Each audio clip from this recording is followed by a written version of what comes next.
Mécanique du point, accélération et moment cinétique en coordonnées polaires. Une origine O, un point M, de masse petit m. Ce point grand M est soumis à une force qui est collinaire au vecteur U, que l'on voit représenté ici. On est donc dans une situation bien décrite par les coordonnées polaires. À partir de là, on écrit l'expression de l'accélération en coordonnées polaires complète. On considère le cas donc où la force est collinaire au vecteur U, c'est-à-dire n'a pas de composante suivant le vecteur n. Cela signifie donc que la composante du vecteur accélération petit a suivant n est nulle, et donc que 2r point θ point plus r θ2 point est égal à 0. On considère ce résultat. Une petite astuce mathématique est nécessaire. On multiplie cette équation de part et d'autre par petit r. Évidemment, 0 multiplié par petit r, ça fait 0.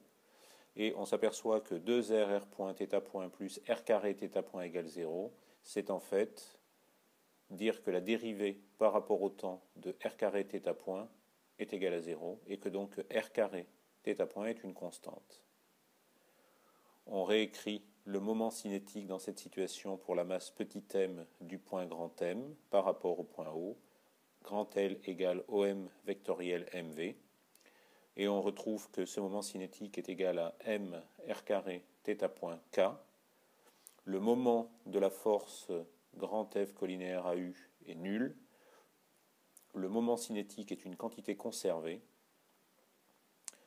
Donc on retrouve ici le fait que r carré θ point est une constante, comme on l'a trouvé en analysant les propriétés de l'accélération.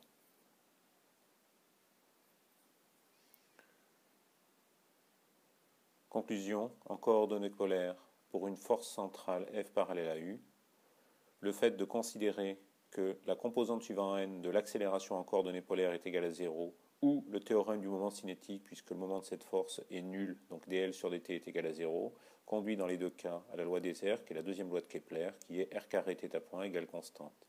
L'interprétation géométrique de ce r carré θ point égale constante qui conduit à la loi des airs et donc à l'air balayé par le rayon vecteur OM comme une constante est décrite dans une autre vidéo.